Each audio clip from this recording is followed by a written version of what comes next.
So much to cover, so much going on in the world. Obviously, we got the FBI motives and FBI narratives that were undermined last night by Ken Klippenstein's fantastic reporting on the background of the shooter, the anti-ICE shooter, right? First and foremost, remember when Russia tried to stage a photo of a Ukrainian assassin's hideout and instead of SIM cards, they posted copies of The Sims? Yeah, this is just like, this is so bad that it made the libs go, I don't really believe this. Like, it even made the libs go, seems weird, right? Like, and I don't know if it's because they're just incompetent. Like, what is this? Like, what? I don't know. It just seems so crazy. It seems like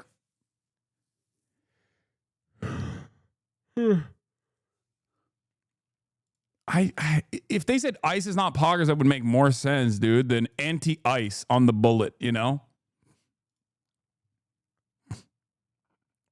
The backside says a leftist did this, Lamau. Wait. FBI Dallas and FBI headquarters have been working 24/7 to seize devices, exploit data, and process writings obtained on location in the subject's person residence bedroom. This FBI is committed to providing timely updates as promised.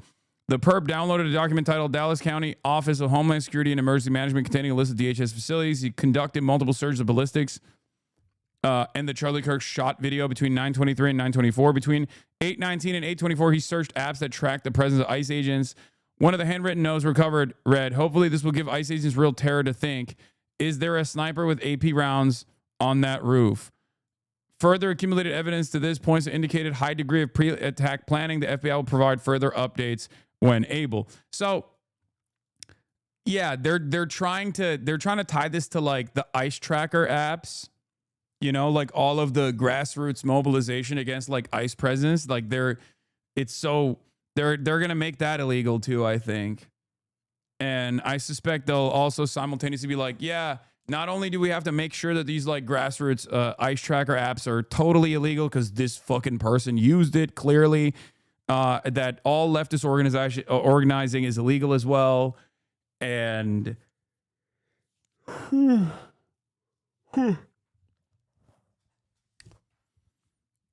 yeah, every neo-lib tweeter below doesn't buy it. Yeah, no, I do like that the liberals, even liberals who normally would be totally reliant on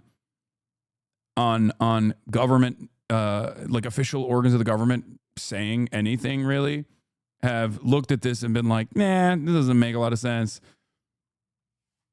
But there's obviously a little bit more information that is now readily available to us. Shouts out to Ken Leakenstein, as always, for doing fantastic reporting. He went and he got anonymously interviewed some of the friends, like the lifelong friends, really, of the shooter.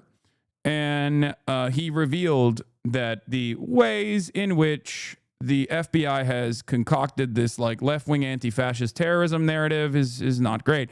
Joseph K. Young says, ascribing motive to politically violent people is hard when they don't leave a manifesto. We should all pause and do some research and or read things like this, where someone tries to figure out the motive by actually talking to people. Exclusive, the ICE shooter's politics. Joshua John's friends speak.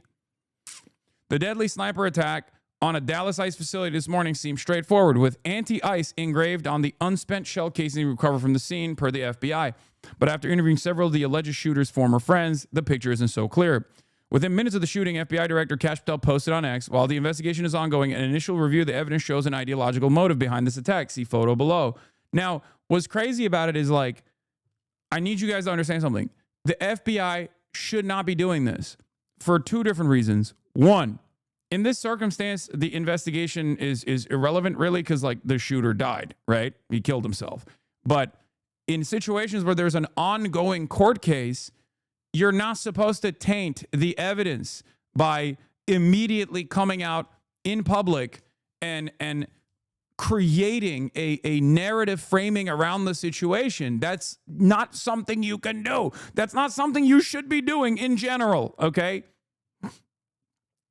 But another societal, the other societal impact of the FBI doing this like very clearly biased immediate evidence farming is making people less reliant on the FBI as a reasonable actor. Okay?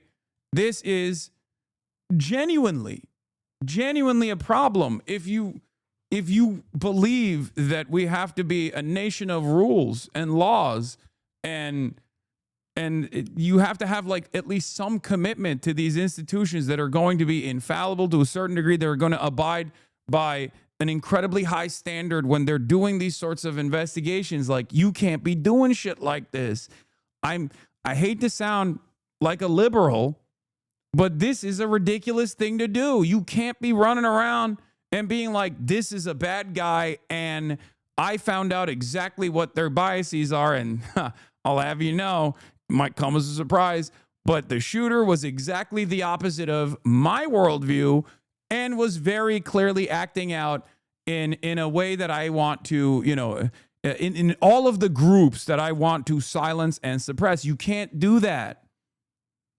You can't do that, man. You can't do that. Like, can you imagine? After like a million different investigations that have been conducted to like right-wing political violence, like Joe Biden coming out and being like, guys, listen. I don't normally do this. I'm not even going to look at the manifesto. I'm just going to come out and be like, that's a right-wing guy. Bet you he's a Ben Shapiro fan.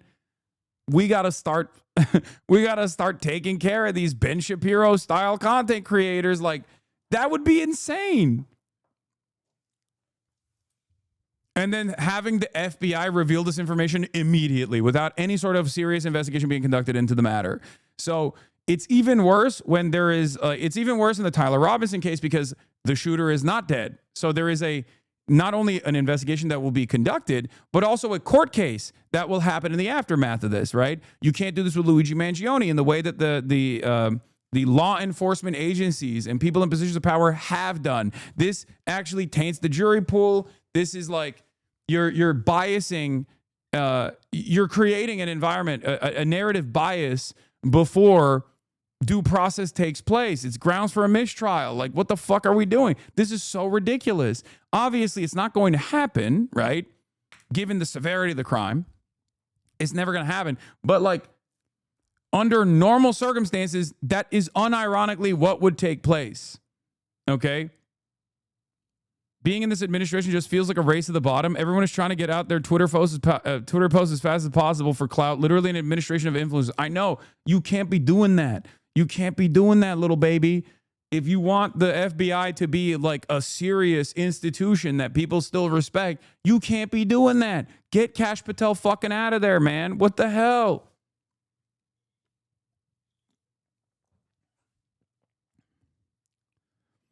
President Trump responded to the shooting by blaming the radical left, vowing to sign another executive order to dismantle what he called domestic terrorism networks. This comes at the heels of another executive order he signed this week, designating Antifa a domestic terrorist organization, as I previously reported. I have been briefed on the deadly shooting. We already read this yesterday, but he said, I've been briefed on the deadly shooting. It's Antifa. You can't compare ICE agents to Nazis. That's completely unacceptable. All this stuff, right? Vice President J.D. Vance, meanwhile, says, we know that this person was politically motivated, pointing both to the inscriptions and some evidence we have that's not yet public. On the off chance the shooting wasn't what it looked like, I reached out to people who knew the gunman, 29-year-old Joshua John, 3 who knew him since at least middle school and agreed to speak to me on the condition that I not name them, corroborating their friendship with photos and other records. Their accounts paint the picture of someone with a vaguely libertarian bent who despised both major parties and politicians generally, including Trump, but who didn't engage with politics beyond that. He preferred edgy humor, video games, and the message board 4chan, all of which he became increasingly steeped in as he withdrew from social life, as well as their own friendships several years ago, they said.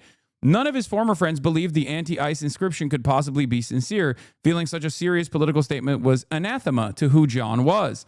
His humor was deeply ironic, often offensive, and aggressive to the point of alienation. Okay? So, classic leftist site 4chan, before you say classic leftist site 4chan, there are leftists who are on 4chan as well, okay? That's true. There's it's not just right-wingers, even though it's most famous for right-wingers, and the likelihood that you're a right-winger, if you're on poll, especially, you're most likely a right-winger, but that doesn't mean that there aren't leftists on 4chan, okay? Just remember that. Weren't you a 4chaner? No, I was not. What the fuck? He was most certainly an edgelord, an irony guy, one friend said. Edgelord is online speak for someone who doesn't like, who likes to espouse edgy nihilistic views. Asked about the inscription on the bullet, the friend said, Josh was an edgelord who wanted someone to get blamed. I think he tried his best to write something goofy to rile people up. Another friend showed me a Facebook post describing how John had flooded his friend's comment section with rape jokes. Playful shock humor, the friend said. Fucking insane. Hey, man, that's just playful shock humor.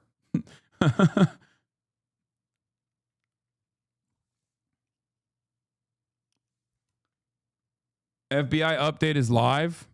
Over to Acting U.S. Attorney Nancy Larson. All right, we'll get to the FBI update, and then we'll get back to Ken Klippenstein. Good afternoon, everyone. Thank you for being here today. This is the third time in my short 4-month tenure as the acting United States Attorney for this district where we have suffered violent attacks and threats at ICE facilities. First, you'll recall July 4th, 2024, the violent attack on the Prairieland facility in Alvarado, Texas. The second occurred on August 25th, 2024, when Bratton Dean Wilkinson, who stands charged by federal complaint, pretended to have a bomb. He showed up at the ICE facility with a backpack and something that looked like a detonator on his wrist and threatened the facility. Third, of course, is yesterday's attack, September 24th, 2025, when the Dallas ICE facility was riddled with gunfire, costing the life of one detainee and injuring 2 other detainees critically. Initially, I want to commend the cooperation of the Dallas Police Department, the Dallas County Sheriff's Office, the FBI, the ATF, ICE, and HSI for their swift and decisive response to this crime. Members of these agencies quickly secured the scene and the evidence and worked tirelessly to determine any continuing threat. Due to their efforts, it did not take long to ascertain the identity of the shooter, who was deceased by a self-inflicted gunshot wound, and that he very likely acted alone. His name is Joshua Yan, 29, of Fairview, Texas. Let me just review a very brief summary of the timeline of yesterday's attack.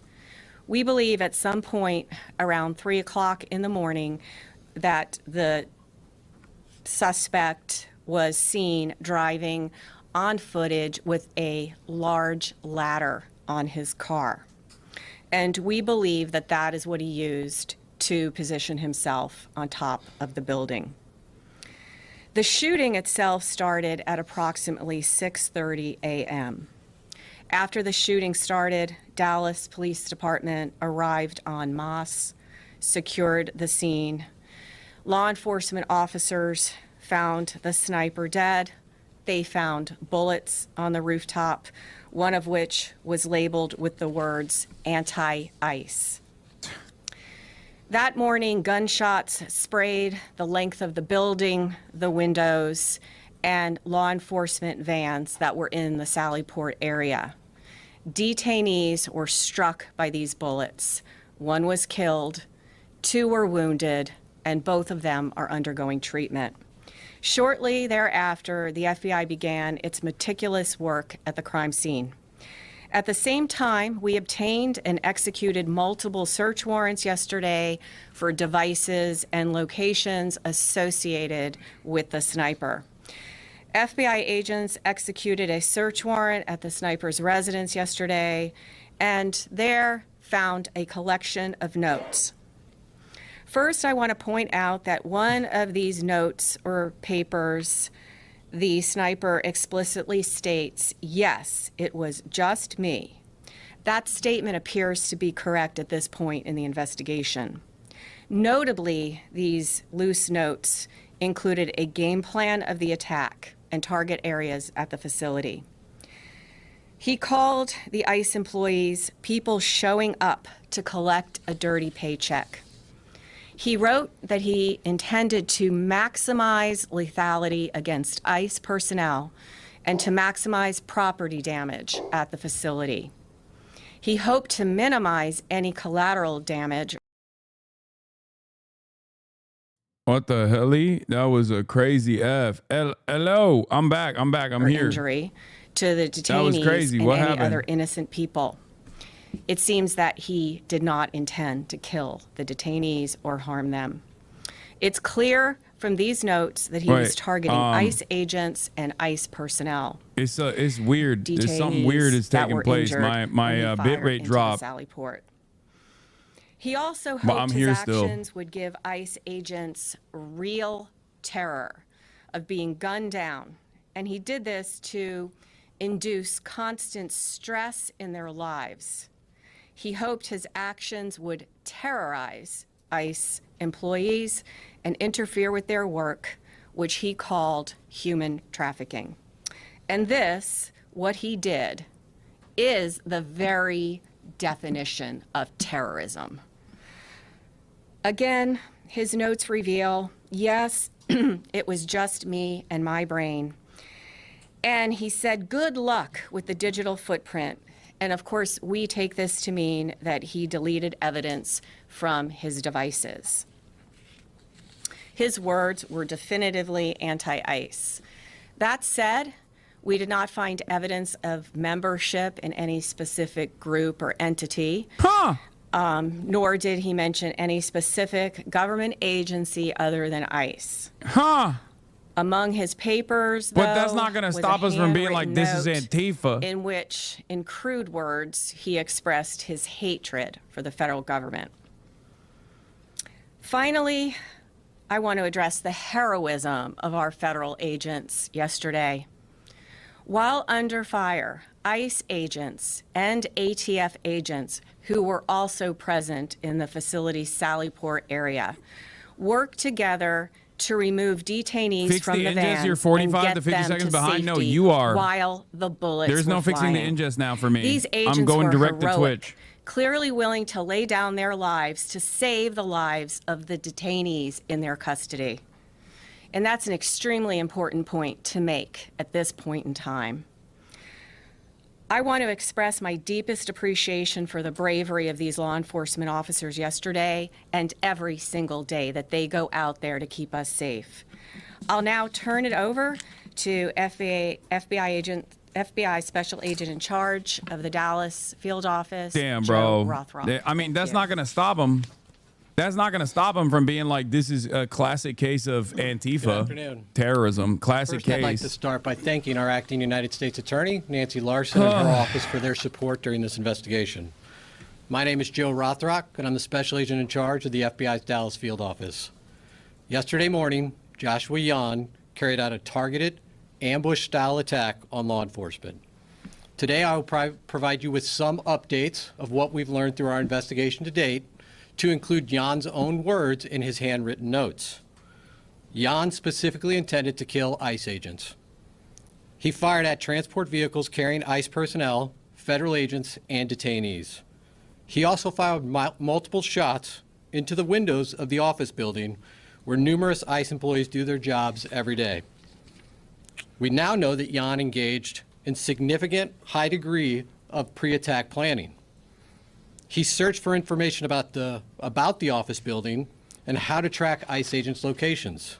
Yeah, they're using Jan this. also acknowledged the They're potential going to use this to go for after other the app, casualties. the app that like tracks He knew ICE with a activity. high likelihood, ICE detainees would be transported that morning in the exact location where he was facing from his perch on a nearby rooftop. Jan's attack did in fact result in the tragic death of one detainee and the injury to two other detainees. We have been able to confirm that Jan legally obtained an 8mm bolt-action rifle he used in the shooting in August of this year. Based on our investigation to date, we believe Jan acted alone, but I'll stress our investigation continues. This attack yet again underscores the dangers that law enforcement face daily. We continue to see an increased threats against law enforcement. This is the second attack in recent months on ICE facilities here in North Texas. I do want to take this opportunity to thank our law enforcement partners, some of whom are here with us today.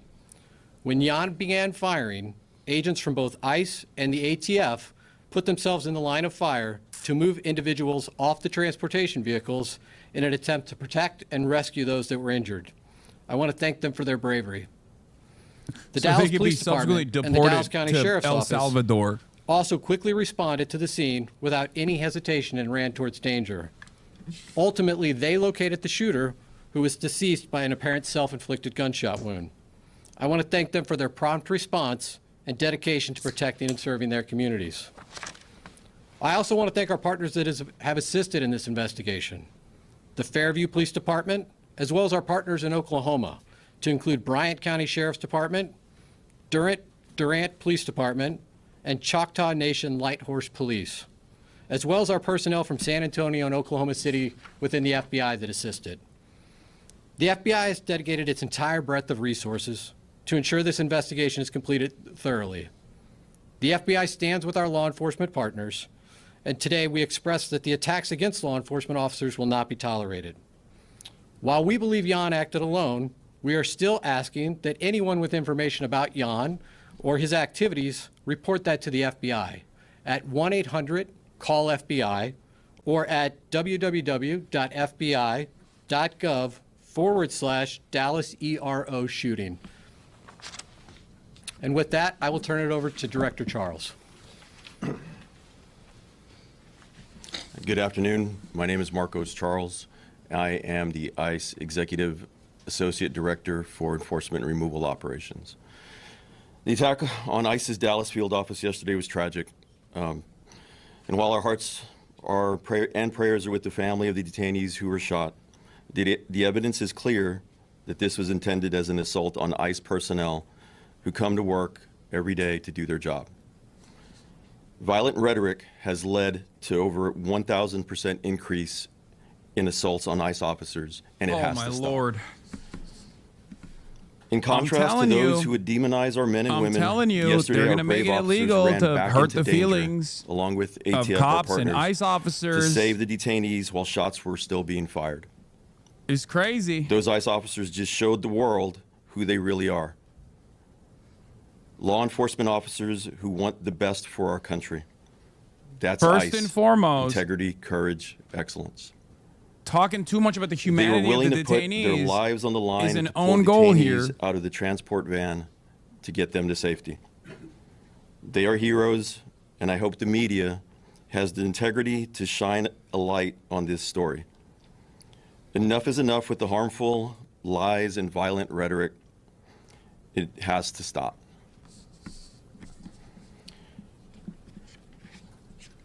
The shooter used the ICE tracking apps. Hassan, aka Anyone Andy, who creates bruh. or distributes these Free apps you, Gen Alpha, that is ain't fuck designed with to you, spot, big track, bro. and They locate all ICE watching Mafia officers are Time. well aware of the dangers I that love they are when the exposing dude to is law like enforcement. 38 years old, but then It's a talks casting like this call in to the invite chat. bad actors to attack law enforcement officers. It's no different than giving That's a true, hitman bruh. the location of their intended target, and this is exactly what we saw happen in Dallas yesterday. The media has been amplifying these apps even as we warned them it would only lead to more attacks on law enforcement. We truly wish we didn't He have blamed to the say, ICE I app. told you so. He blamed the But here we anti-ICE are. statements. They ICE want to continues stamp prioritize out the discontent. safety This and is not about security like of our personnel, detained aliens. they and are going to facilities. find a We will do just everything cause possible to in their increase minds, or security they're trying to develop a just counter cause in their this minds wave to of these to legal do attacks. free speech restrictions, the likes you've never seen or even can comprehend. Foment violence and vilify our law enforcement officers to cease the dangerous rhetoric. We also call on law-abiding Americans everywhere to report any suspicious activity. The individual that was out there yesterday shooting at our agents and our officers was trying to take the lives of law enforcement people doing their job. Instead, he killed a detainee and shot 2 others. That is something that's unacceptable. The rhetoric that's out there on social media, the rhetoric that is being said by some community leaders in other states needs to stop. There's been an increase in violence against ICE agents, not only in Texas and Dallas, but across the country in violent protests. Again, I ask everybody to just stop. Thank you. So we're going to open it up to questions now. So if you have a question, we'll direct it to the appropriate person. You're first up. Sean Murphy with the Associated Press. Can you tell an estimate of how many shots were fired and how he was able to get those off so quickly with the bolt action rifle? Yeah, so how I'll answer that at this point, again, I'll just remind you, this is an ongoing investigation. The ICE facility, the ICE office, really, it is a business office. This is where business is done on a daily basis by our partners at ICE. That is still an active crime scene. We still have personnel out there. As I mentioned earlier in my remarks, we brought in resources from San Antonio, Oklahoma City, obviously our own FBI resources here in Dallas, as well as folks from our lab, because we are going to do a thorough and exhaustive investigation and make sure that we have a full accounting of all the evidence that's at that scene. Again, those efforts are ongoing at this time. I'm going to go here real quick. Thank you. Can you talk to us more about the detainees in the van? Were they transported to Alvarado, Texas, and what happened to them? So you're referring to detainees that were not injured? Correct. Yeah. And maybe you could give us an update on the ones that are injured, identities, nationalities. So I won't be providing any updates at this time on the identities of the detainees that were injured. ICE has a process from notifications to consulate and to next of kin. That process is ongoing, and so we'll defer to our ICE counterparts at some point to determine when it's the right time to release that information. The other detainees remain safe. They are victims as well of this violent crime, and they are people that we are actively interviewing as part of our investigation. Right here to the front. Matt Kyle, Dallas Morning News. Ms. Larson had referenced anti-government, anti-federal government statements that Mr. Yan had made. Is there any more information y'all can release about what exactly was in those writings? The clearest motivation for this attack are his own words. In his handwritten notes, he says... Bro, I'm sorry. There's something so stupid about being like, they're using the ICE app to target ICE agents, and then the dude that shot detainees shot them outside of an ICE facility. Do you think he needed the ICE app to know where the ICE agents were? He was sniping at a fucking ICE detention facility. What are we talking about, man? We know that he obtained the firearm in August. We also know that he was looking at a number of DHS facilities, and he it's had like downloaded demanding that we ban information. Google He was Maps looking at because the apps, Google as my Maps counterpart shows asked where to see the what ICE ICE detention agencies. So facility is. This was not What the something that fuck? just occurred yesterday. It came to a conclusion yesterday, but this is something months in the making. Priscilla Thompson with NBC Network News. From what we have heard, this person was not particularly political. Was there anything that you all have found in terms of an inciting incident that led him to commit this attack? Unfortunately, the challenge with these mass casualty incidents is people can be motivated to violence by any number of grievances. In this case, the clearest I think it just indication of came out as motivation an ICE are black his site. own words. No, I he saw wanted the to cause footage. terror. He wanted You to. can see he with your wanted to own harm two ICE eyes. It's like, it personnel. says Department of Homeland Security. Latino Radio. The deceased shooter, did he have a relation with somebody who had been detained by ICE or mistreated by ICE for him to act this way? Again, the clearest motivations at this point are the harm he wanted to cause to ICE. We're not aware of any specific relationships he had with anybody in detention. But again, our investigation's ongoing. We're going to unturn every stone here. And so that continues. Sir. Omar Villafranca with CBS News. Secretary Noem has asked for increased security at ICE facilities across the country. Can you say what is going to be done to harden these facilities to protect agents and detainees? So I cannot say what will be done by. Oh my by our- God, incredible! They're gonna be like, we have to operate as black sites. Make it even crazier. Make this system even more unjustifiable and mysterious. You know, oh, sorry. In the interest of defending our big, beautiful soldiers here, we have to also completely eradicate due process. You know, they can just come into your house. They don't have to ever declare that they're members of law enforcement, by the way. We can't do oversight because that's also harmful to them engaging in this sort of conduct. And also, they can just operate outside of black sites now. Fantastic. I don't want to give away any operational security as to how I'm we're going to telling be you doing right that. now, man. I'm telling you There- right there are now. plans This is to where we're have heading some of our down. It's not. This is real. It's happening in real time in front of our eyes. They are trying to develop a just cause to be able to do all of this stuff. Mr. Yan was not an immigrant. He was a United States citizen. He was here legally. I won't be going into the details on anybody other than Mr. Yan at this time. Ma'am. You talked a little bit about the ICE agents, or the agents that were there at the location that helped him when shots were beginning to fire. Can you give us some more perspective on what the situation was with the detainees that were in the vans?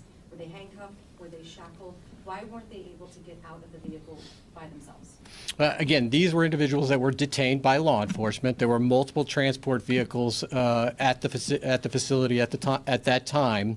Again, what I would stress at this point is under gunfire, Yeah, the guy multiple that federal agents shot at the ICE van ran into at the that ICE fire to facility, remove killed these himself. individuals and to attempt to render life-saving aid under the most dire circumstances. Just for clarity, they were restrained. They were being, the individuals in the vans were being strained. It's a proper procedure for transport.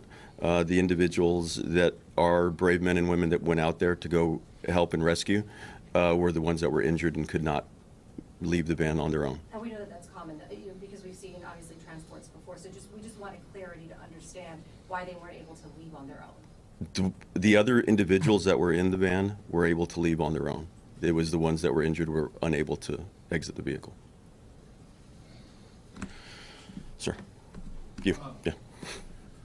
Have you guys gotten any cooperation from the suspect's family and this idea that the anti-government, federal government attitude were there? Have any family members expressed any signs that we knew that this was happening, or was this just all kept? Back to you, sir. As is common in these investigations of mass casualty incidents, we are going to interview everybody we can identify that might have information about the motivations or who might have information about the pre-planning or who may have assisted in this attack. I won't be outlining every interview we conducted today, but we will be doing a thorough investigation. And again, one of the reasons we ask for additional information for the public is if there are those out there that had contact with Jan, we would like to hear from them, and we would like to gain an understanding of what their relationship was.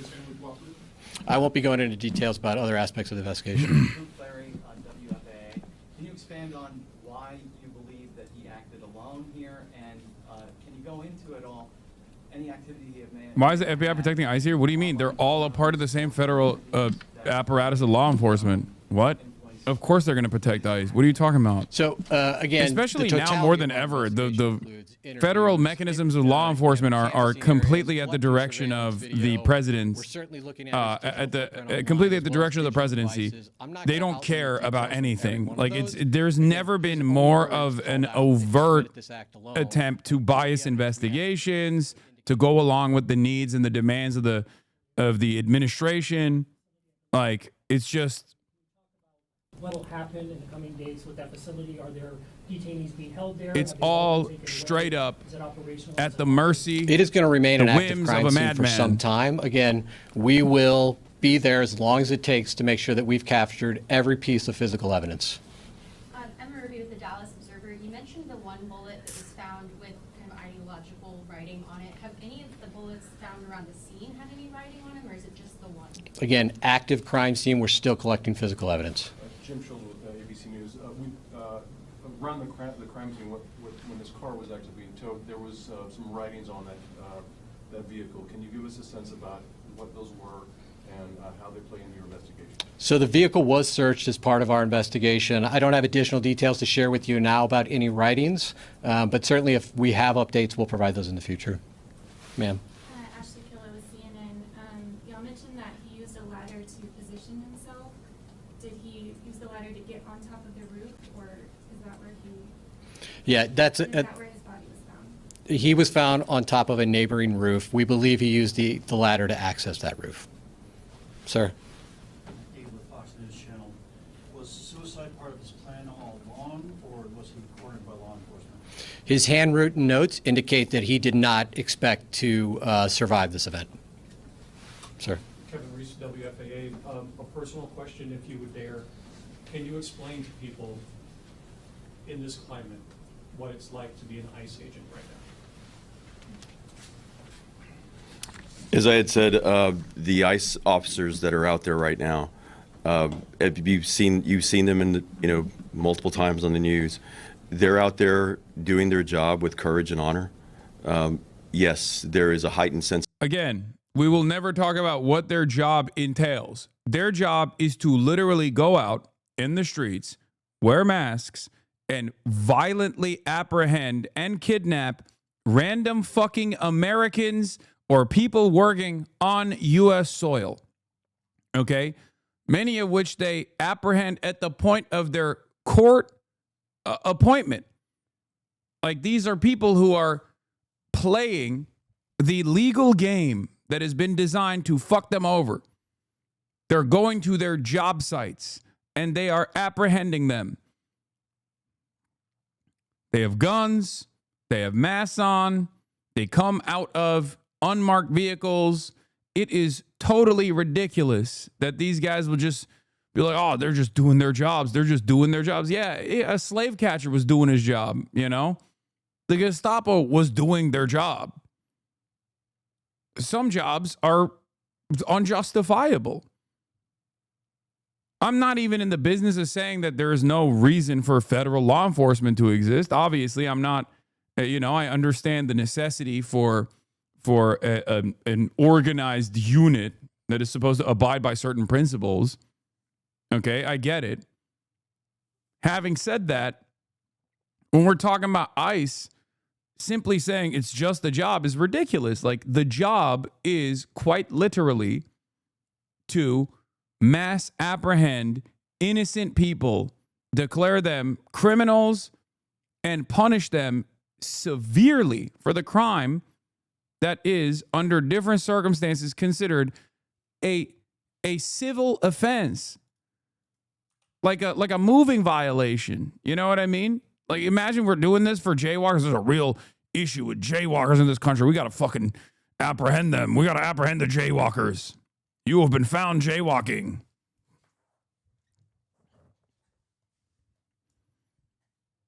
It's crazy. Yeah, it's a job just like being an IDF soldier is just a job, right? Not all jobs are created equal, I think. Anyway, getting back to Ken Klippenstein, who is profiling the shooter to try to arrive at like some kind of motive. His friends say he was most certainly, this is Jonathan Yans. His friends that have known him since middle school say he was most certainly an edgelord, an irony guy, one friend said. Edgelord is online speak for someone who likes to espouse edgy, nihilistic views. Asked about the inscription on the bullet, the friend said Josh was an edgelord who wanted someone to get blamed. I think he tried his best to write something goofy to rile people up. Another friend showed me a Facebook post describing how John had flooded his friend's comment section with rape jokes. Playful shock humor, the friend said. John's profile on the gaming platform Steam showed the vast amounts of time he spent playing video games, particularly shooters, more than 6,000 hours on Rust, which, oof, red flag.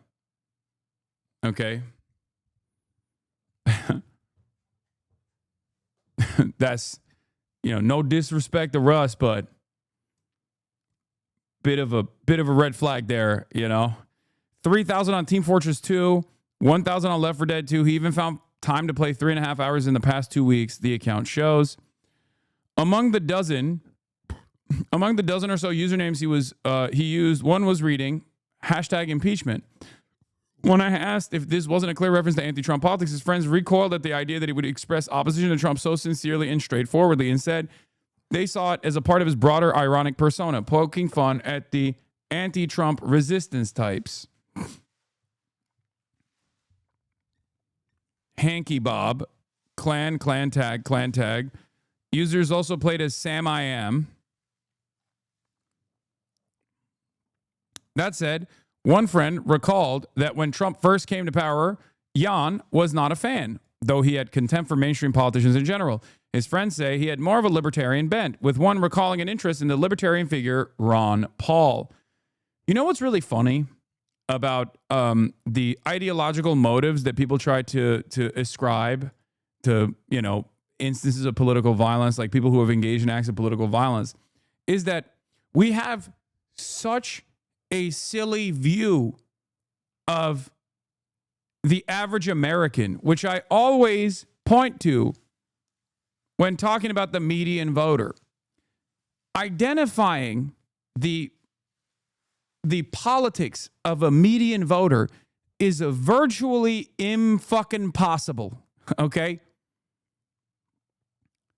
It's just so silly because most people do not subscribe to straight ticket blue Dem or straight ticket right-wing Republican voting, okay?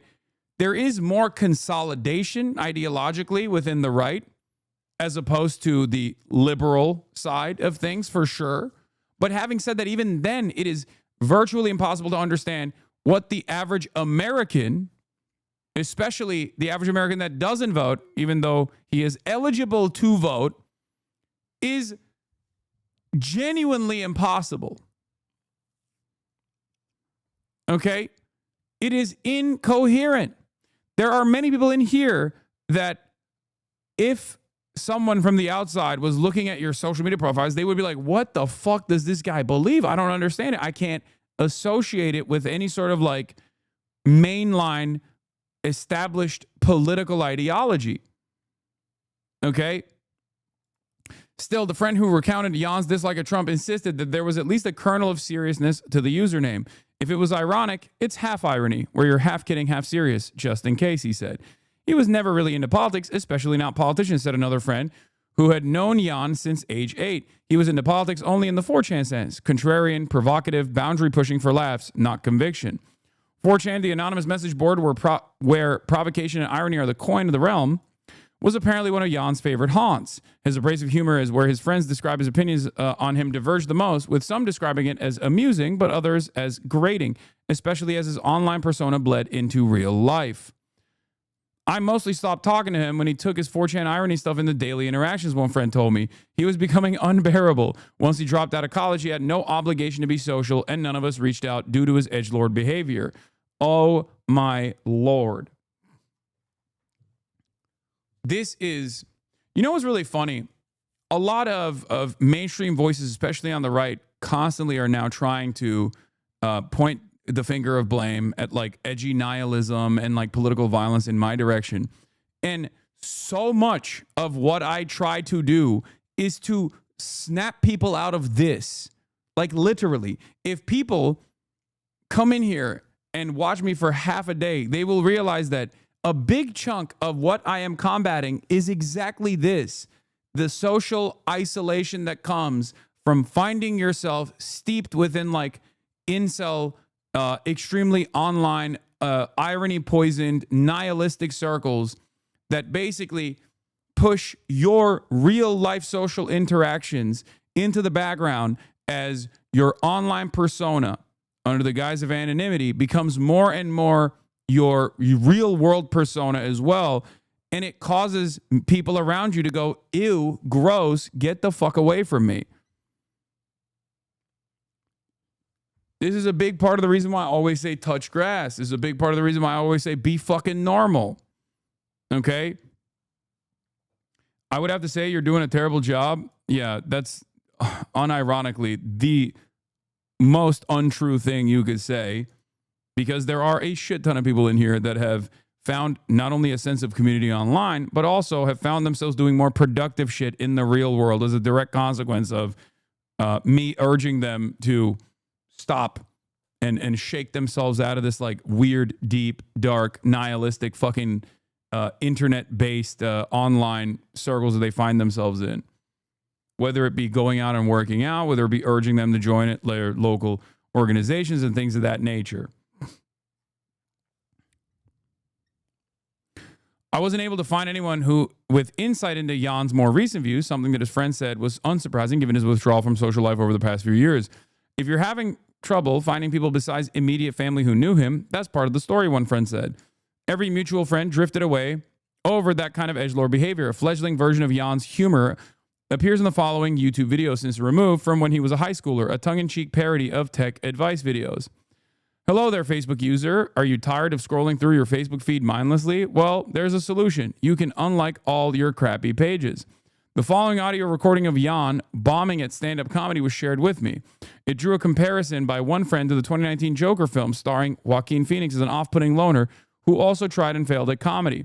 The film culminates in a scene in which the Joker gets his revenge on the entertainment world by gunning down the host of a popular late-night TV show. The audio from his attempted stand-up routine where he bombs now resonates uncannily with Joker, the friend said. Ironically, Jan's contempt for Trump and the major political parties has bestowed them with one of the most intensely partisan news cycles in recent memory. In this sense, the joke is on him and all of us too.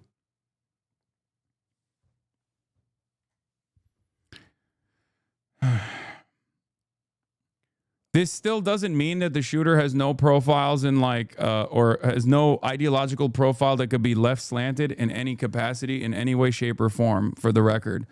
But this paired up with the fact that do not play the audio was so bad, I'm not going to play the stand-up. I'm not going to do that. Come on. This paired up with the FBI investigation that has yielded no results, both in the case of Tyler Robinson and also in the case of this shooter as well, to any sort of like left adjacent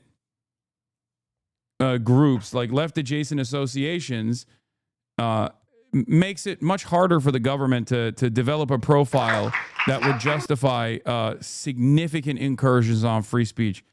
Do you want me to actually look at the fucking failed bomb stand-up routine that was audio?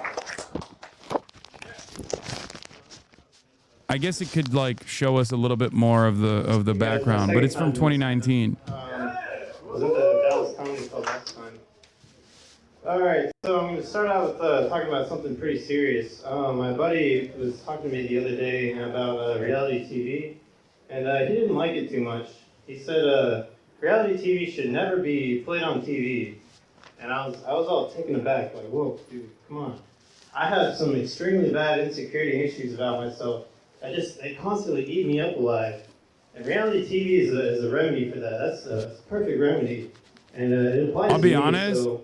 right off the jump, just hearing him speak, this is more consistent with like loner, antisocial personality disordered, like socially malignant shooters that we have seen in the past, as opposed to someone like Tyler Robinson, who very clearly still had friends at the point of the alleged assassination of Charlie Kirk that he allegedly participated in. Do you see what I mean?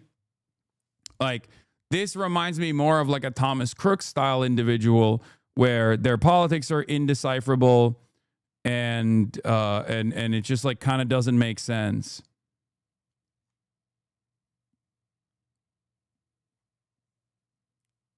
Is this at the Comedy Mothership? I don't know.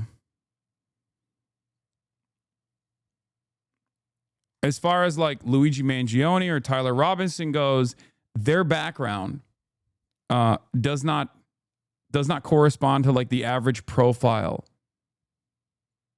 The average profile of like a school shooter or a mass shooter, a person engaging in like a horrific act of violence.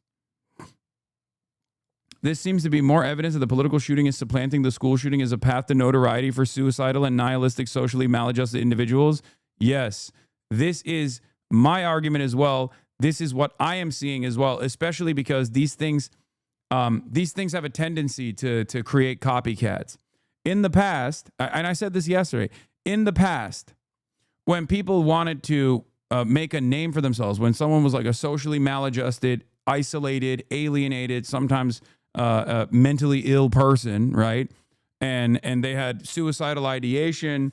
Instead of doing suicide by cop, they would go and engage in a mass shooting in an area, in an environment that they've designed for themselves that have tremendous control over their lives. If you're young, it's the school, right? The school is restrictive.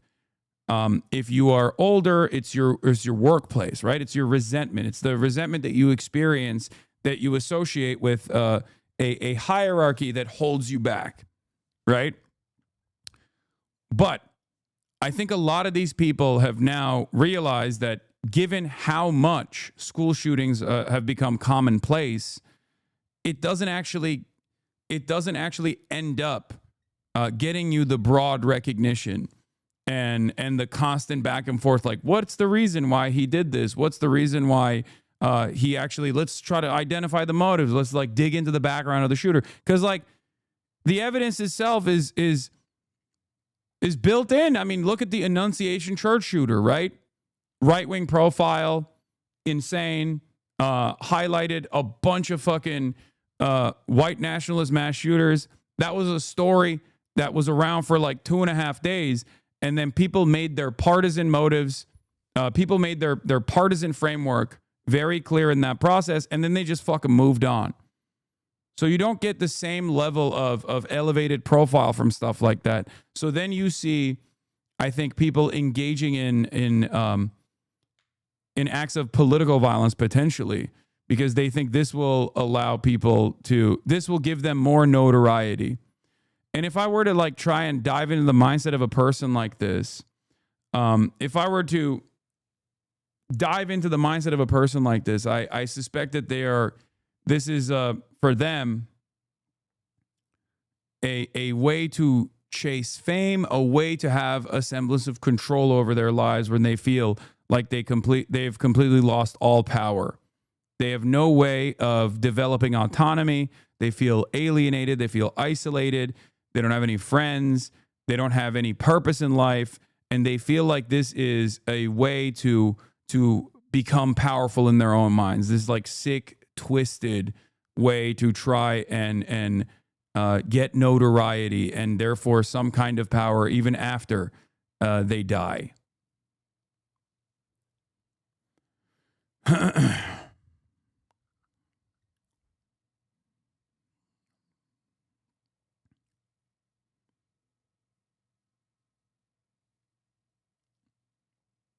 Now, I don't think that for Luigi that was the case, right? I don't know, but it didn't feel like that was the case for Luigi Mangione. But it doesn't matter because like the endless back and forth in the aftermath, the endless media cycle, looking at the motives and looking at the causes of why this kind of violence was outright celebrated, right? Allegedly with Luigi Mangione. That in and of itself, I think, created a media environment that made it so that other people would look at that and be like, I want that.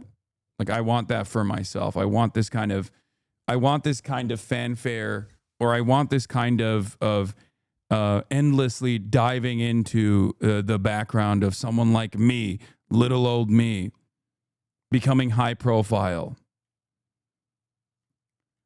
Which, of course, is genuinely worrisome for two different reasons. One, because it's just yet another, like, the more high profile shootings take place and the more this kind of violence we are desensitized to, the more people will try to increase the intensity in the aftermath of that, especially if people in positions of power feel fearful.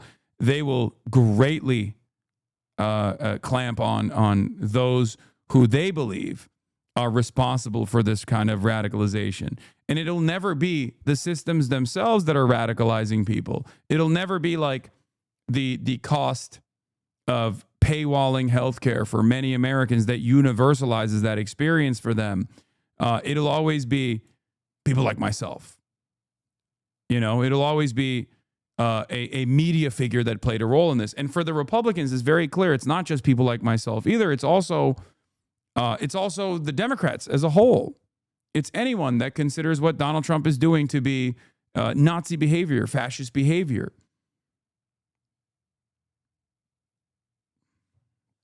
Do you see what I mean? And they will do everything in their power to stamp out discontent. People have been chasing fame or infamy of the Columbine boys for years. Everyone still remembers their names. People won't remember Solomon Henderson in 20 years.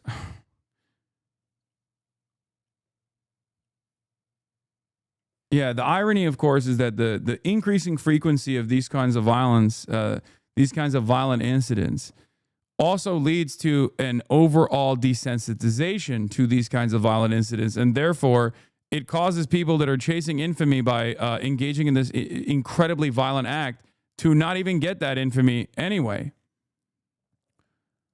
As one note, We already watched this. Here's what the Fox News narrative was earlier today, though. Even before the new FBI press conference that we watched. Okay. Standing by. First, let's go to Brooke Taylor reporting from Dallas. Brooke. Hi, Harris. Well, first, we have new information right now coming in from the FBI Director Kash Patel, who says that officials have been working around the clock 24/7 to go through this shooter's phone and find a possible motive. And what they found is pretty shocking. We want to pull up this post on X. This was posted again by FBI Director Kash Patel just in the last hour. He says the perp downloaded a document with a list of DHS facilities. He conducted multiple searches of ballistics and looked up the Charlie Kirk shot video in the last 2 days leading up to the shooting. According to the FBI director here, the shooter also searched apps that track the presence of ICE agents. And listen to this. Yeah, by the way, who in the United States of America didn't look up the Charlie Kirk shooting? Like, that in and of itself is the dumbest part of this story, where they're trying to tie this back. It's like saying, wow, a shooting took place on, I don't know, 9/20/2001, and the shooter actually had looked up 9/11. Yeah, no shit, they looked it up. It was the major news. It was the most consequential news story for the fucking week. It still is. Yeah, I can't believe he looked up the Charlie Kirk shooting. What a strange thing.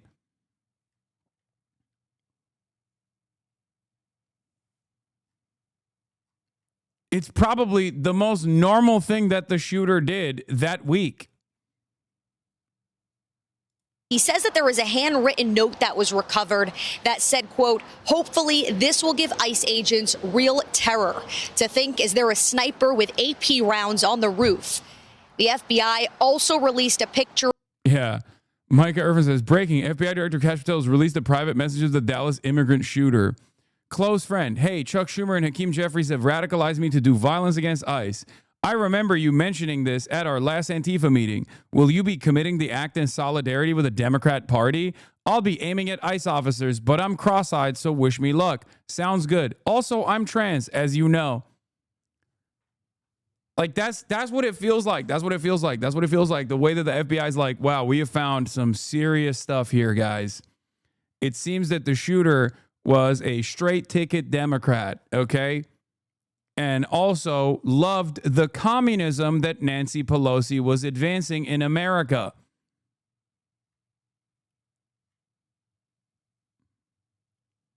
It seems to me like this narrative might come across as very convenient for all of you, but I guess we have no more questions.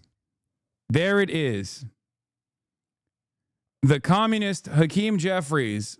This is satire, right? Yes, this is a joke. This person is making a joke about the silliness that the FBI is presenting in terms of like ascribing a motive to the suspect who killed himself. Of anti-ICE messages written on rounds that were found next to that shooter. Officials say this attack was a result of dangerous anti-ICE rhetoric. Officials say the gunman was firing at that ICE facility from the rooftop of a nearby building. He fired indiscriminately with bullets flying all around inside and outside that building. He also hit a van in the Sally Port that was carrying 3 illegal migrants. Officials say one of them died and the other was taken to the hospital. Sources close to this investigation shared this picture of the shooter's driver's license with me. He is identified as 29-year-old Joshua John. Officials say he shot and killed himself when officers cornered him. The New York Post reports that his mother posted a series of anti-gun rants on Facebook. By the way, I'm sorry. Now the parents' politics matter? Oh, really? Oh, really? Quite interesting. The parents' politics didn't matter with Tyler Robinson, but now the parents' politics is the most important part. Let me tell you, okay, we really got to figure out what the parents believe. Do not ask me what Tyler Robinson's parents believe. Do not. That is irrelevant. That is irrelevant. And by the way, the parents were mad at the politicians. The mother was mad at the politicians after Uvalde, which was a universal experience for all Texans. That's what the fuck they're talking about here. Okay? They're like, wow, the parents experienced discontent towards their Republican administration. After what incident? You might be asking yourself, if you're at least like a little bit skeptical of the fucking narrative that they're designing here on Fox News and on New York Post. Oh, that's right. After fucking Uvalde, which was, again, not an uncommon moment of anger towards all of the politicians that many Texan parents felt were responsible.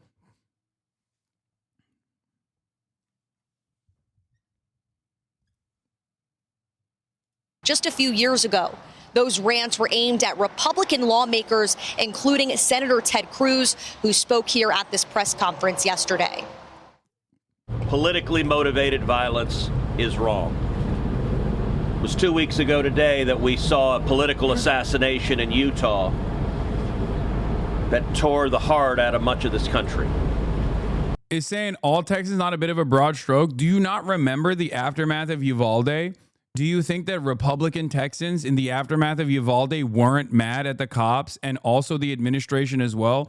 It was a spectacular failure of epic magnitude from all parts of the government, from the inability of the cops to do anything about it, all the way to the way that the politicians in Texas, like the local politicians in Texas, messaged around the issue.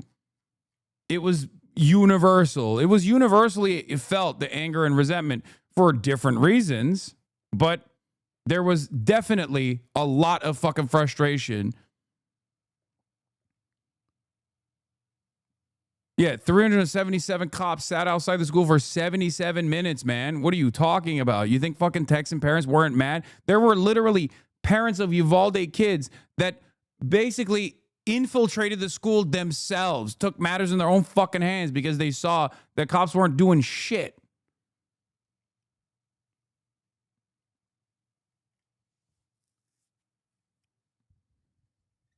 Are you kidding me? Yeah, that's the one where cops just sat outside playing fucking Candy Crush and shit. And then the politicians try to be like, door control. We need door control.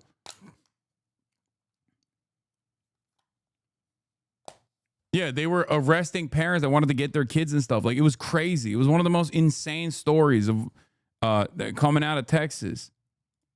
They prosecuted families that were critical of the cops after the incident. Every part of that was a perfect demonstration of how Republican governance works. And it created a lot of anger amongst both the liberals in Texas, but certainly the Republicans and the apoliticals of Texas as well. The third shooting in Texas directed at ICE or CBP. This must stop.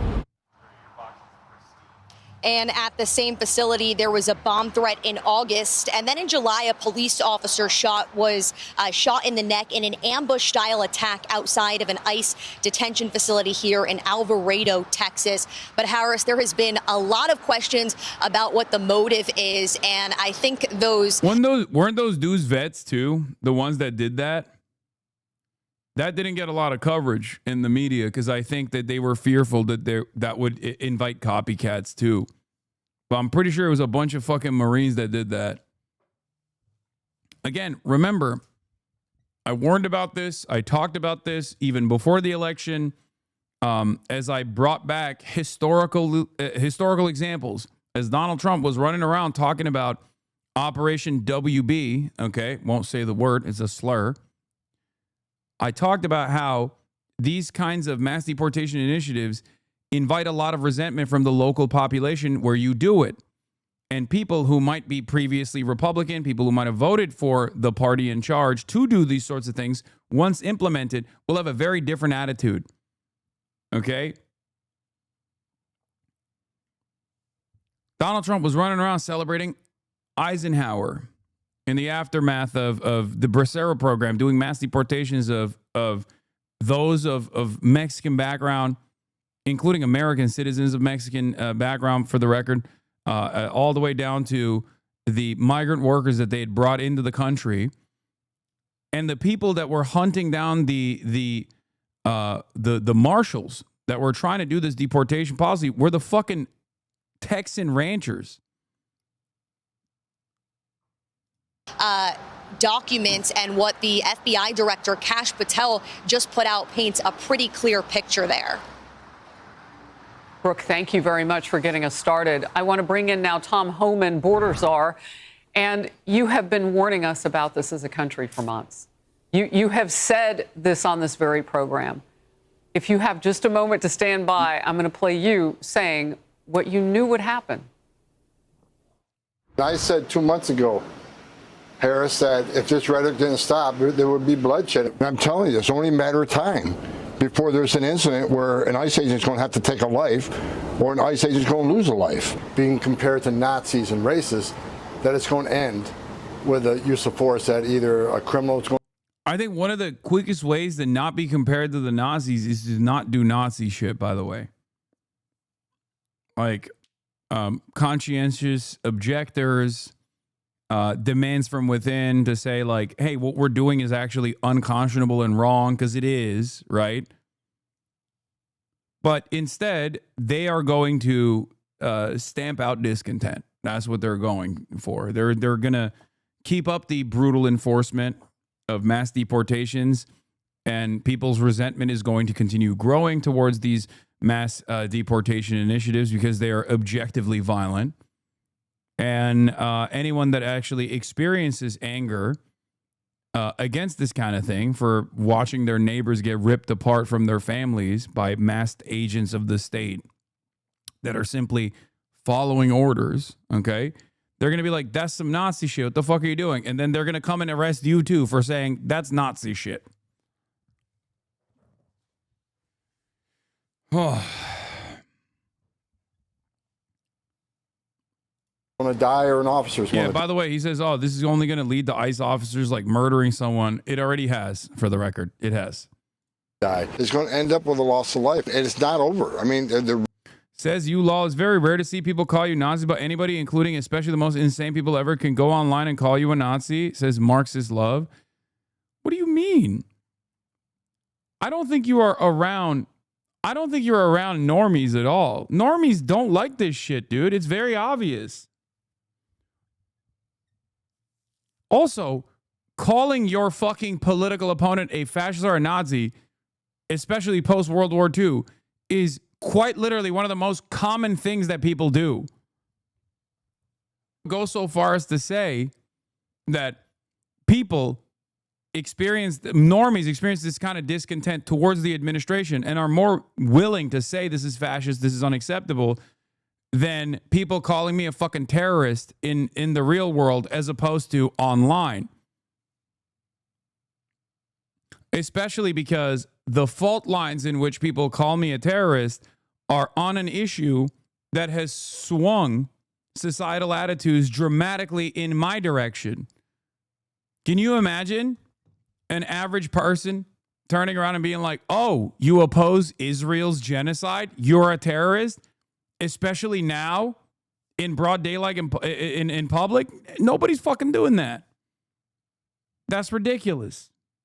rhetoric has to end. So rhetoric needs to be tapped down or you're going to see more bloodshed. I called it 2 months ago, and unfortunately I was right. Once again, the question I have is this. Do you think the average person looks to what the administration is doing with these mass deportations and goes, I thought these were, rapist decapitators that were getting apprehended. I'm only seeing a bunch of dudes that work in the fucking fields and dudes getting packed up at Home Depot for wanting to work a construction job for pennies on the fucking dollar. Where are the serial killers that you guys are apprehending?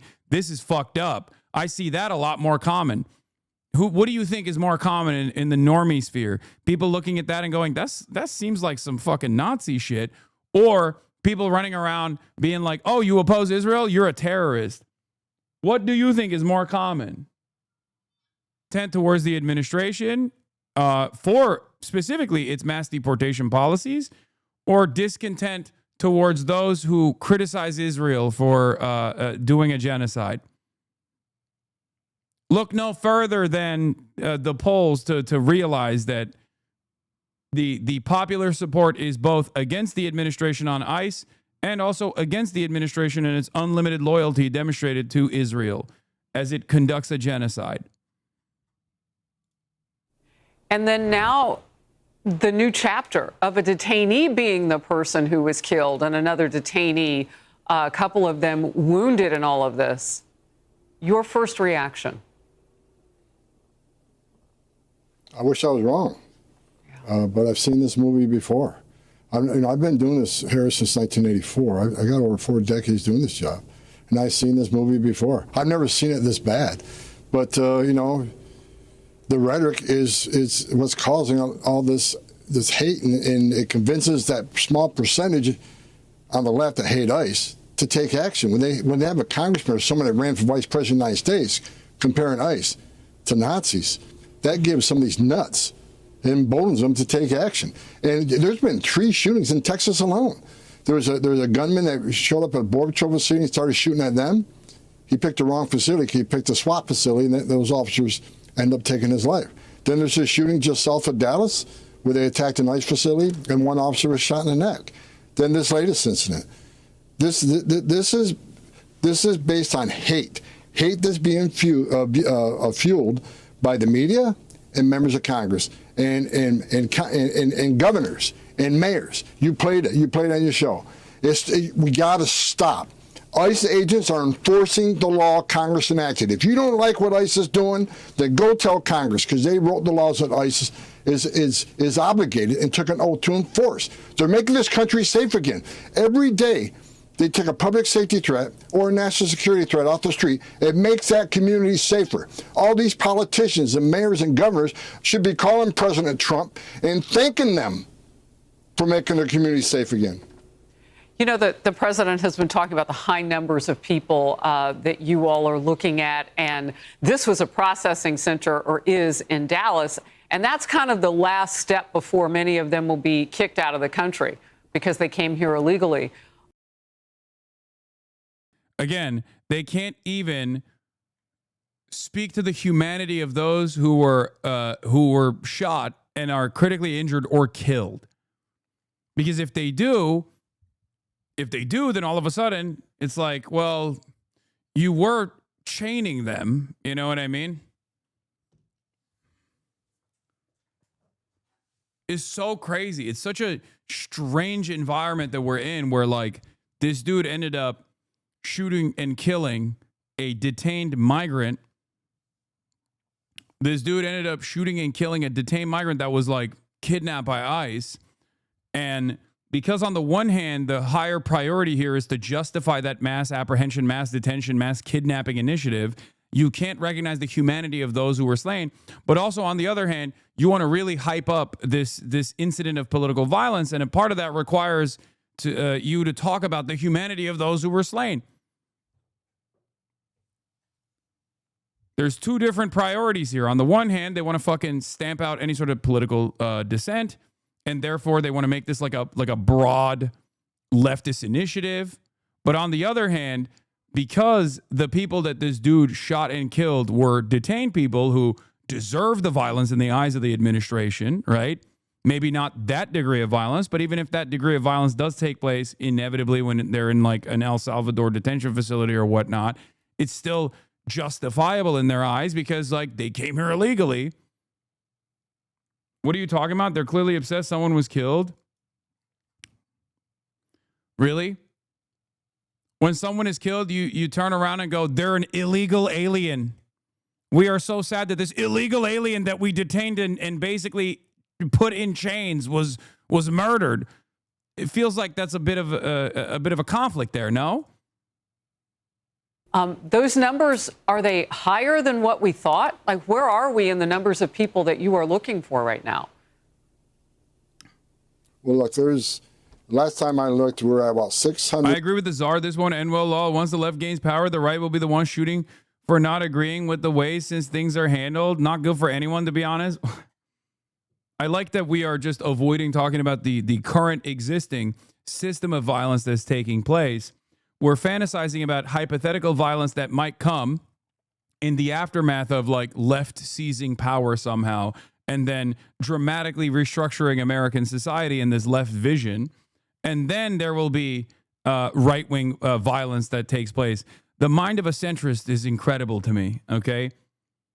Dog, the majority of times it's still the right, whether they're in power or out of power, whether the victim is a right-wing figure or not, the majority of times it's still the right doing the violence.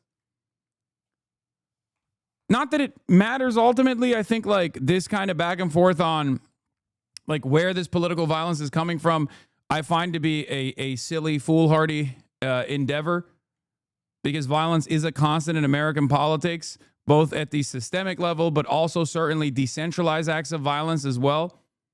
But, you know, even if you were to look at it from the point of ideology, like who is doing the violence, who's doing political acts of violence, who's responsible for a large share of domestic terror, for example, it's overwhelmingly far-right anti-government extremists.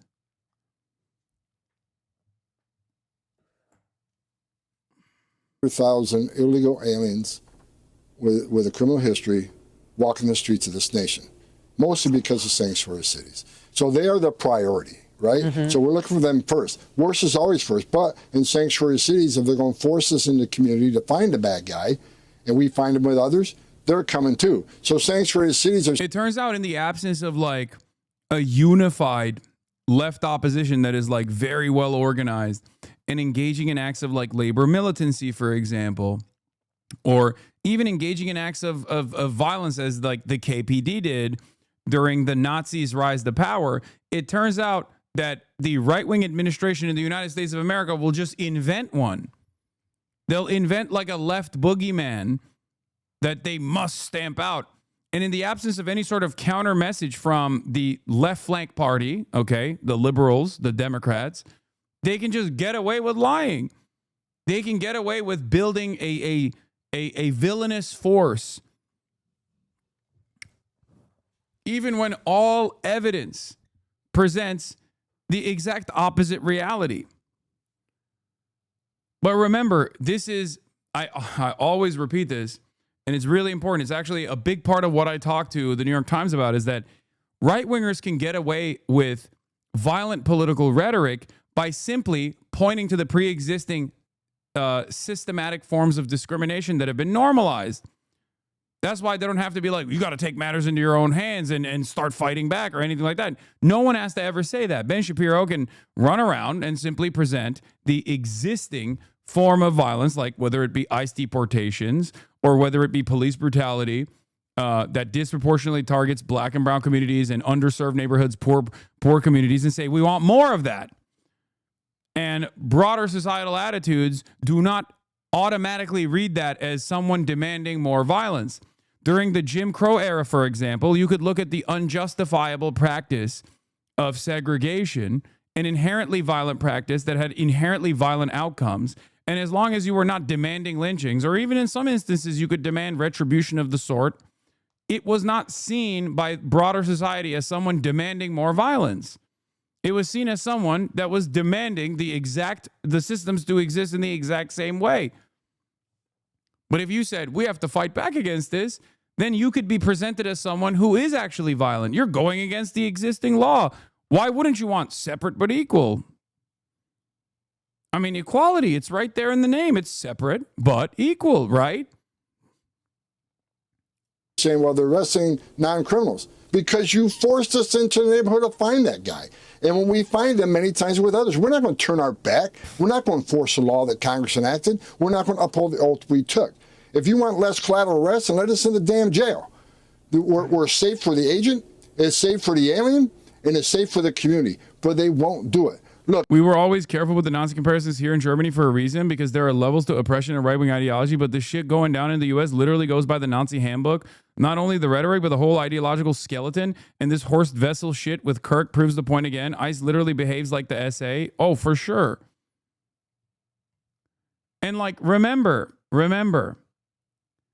just as the Nazis did, they obviously exists within the confines of reason when they're expanding on the permission structure of violence. They're not going to immediately be like, every liberal that says you should be nice to gay people are my op. They're not going to immediately. The Nazis never went around being like, we're evil and we love doing evil, and that's why we want to apprehend all socialists and all communists and all Jews because they're nice. They don't present it. They didn't present it like that. They went through a process of steady dehumanizing and really escalating the tensions, claiming that these guys were actually responsible for so much terror, so much bloodshed, that the communists were an extremist force that was causing so much terror in the hearts and minds of the public, and they must be excised with state violence. Right?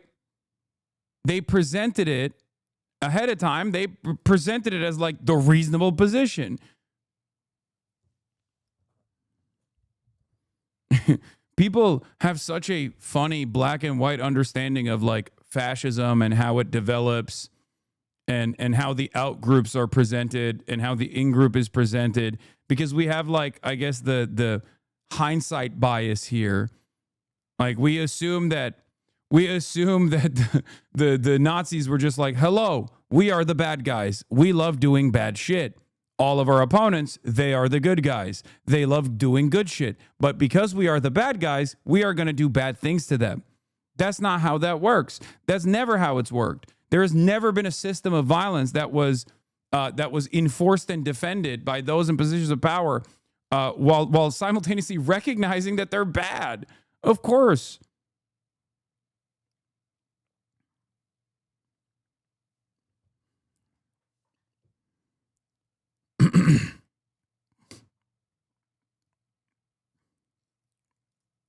Throughout my career, I buried Border Patrol agents, I buried ICE agents. I've handed too many folded flags to spouses and children of those that died in line of duty.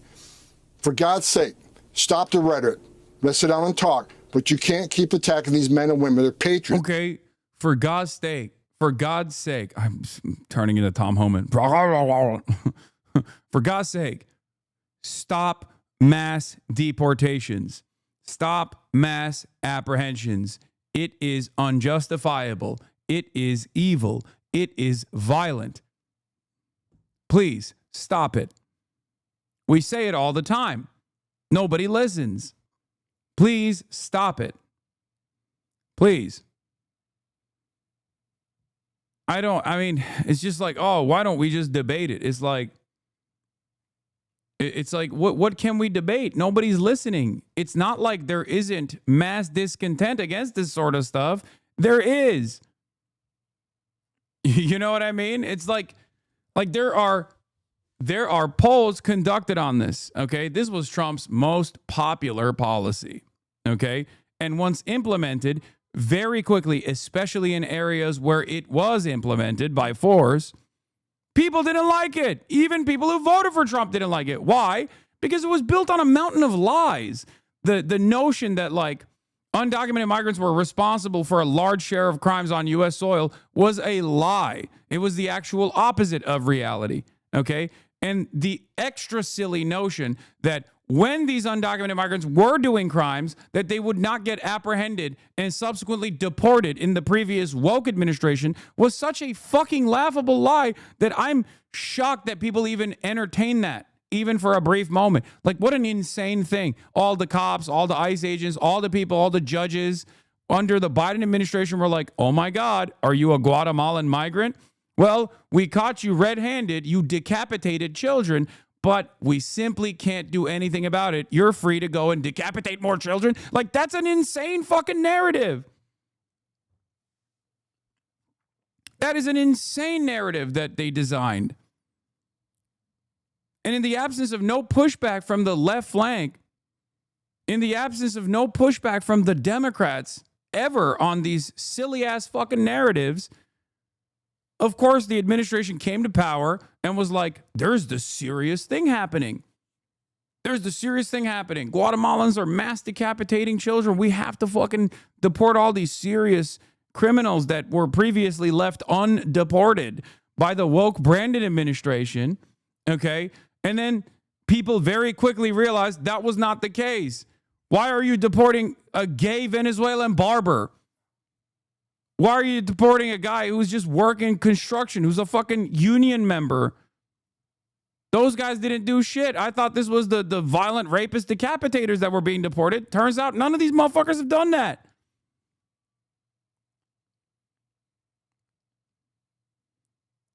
None of these motherfuckers have done that. So when people realize that that's just a lie, they get resentful. They get angry. They go, oh, okay, well, I was duped. It's a very hard thing for a lot of people to come to terms with, by the way, right? There's this attitude of sunk costs, or there's this cult-like attitude almost where you just cannot come to terms with the fact that you were duped. Nobody wants to feel stupid. Nobody wants to feel silly. Nobody wants to feel like they were made a fool of the administration. So some people do double down on it. But many others, once they actually see the policies of deportation in their neighborhoods, they very quickly grow distaste for said policies. They very quickly realize this wasn't what I thought it was going to look like. And when that happens, they turn around and they say, fuck ICE. I don't want this to happen. This is ridiculous. They experience buyer's remorse. And when they experience buyer's remorse, they go out and they protest. First, they call up their congresspersons. There is no ability to actually make your congresspersons listen to your quite reasonable demands, obviously. There is it seems like we are just unilaterally being controlled by the White House at this point. So much for the separation of powers. It doesn't fucking really exist anymore. Trump can do whatever the fuck he wants, and people just kind of go along with it, right? So then that discontent grows. That anger grows. That resentment grows. And then the protests grow. And then people say, fuck ICE. More and more people start saying, fuck ICE. Fuck the administration. Fuck Trump. You're behaving like a Nazi. And in that process, under a normal theoretical democratic governance, right, the people in power are supposed to look at that discontent and go, oh shit, we're losing the broad popular mandate that we won. Okay, well, even though they didn't really win broad popular mandate, obviously. But we're losing even our own fans here. We got to do something about it. We got to change our attitude. But as long as they don't do that, and they just keep focusing on those who are saying fuck ICE, or those who are saying fuck this administration, this is not democracy, as long as they try to silence those people, the discontent will only continue to grow. Their moms and dads too. And I want to see every one of them go home to their families every night. And I pray for. It doesn't help that people come into terms with being wrong when liberals go around and scold them and say, see, I was right, stupid, and you deserve what you voted for. That's why I don't do that. That's why I don't do that.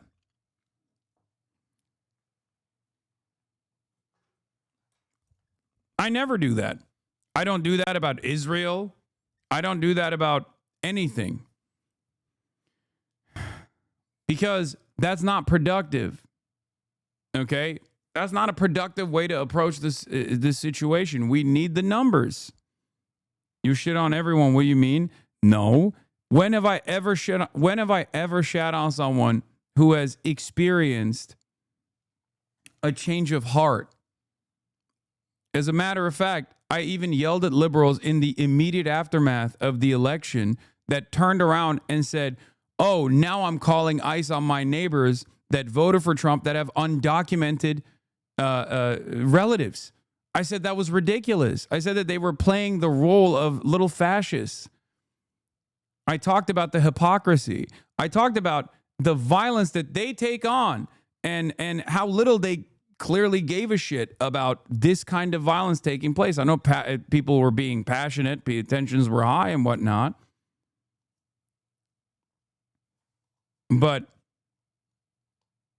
I've told you over and over again, having a principled stance on these issues and wanting to make change in a society that refuses to change, in systems that refuse to actually to change in the positive direction, you need all the numbers.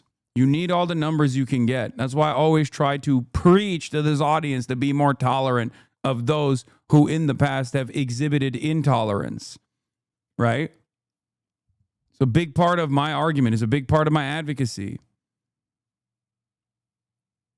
You can be a little bit critical of people's intentions as, attitude shift, especially those with a lot of influence, right?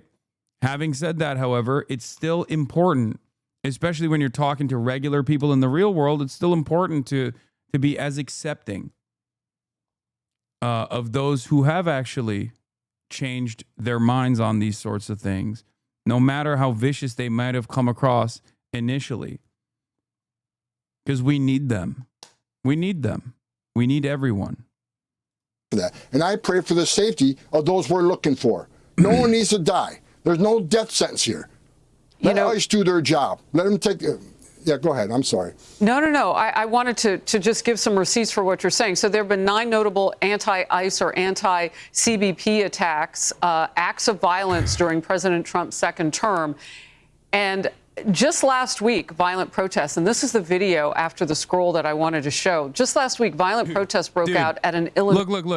Look at this. Look at this. They're like, oh, violent incidents, okay? And some of them are violent. And then others are literally just like attacks by rocks and sticks.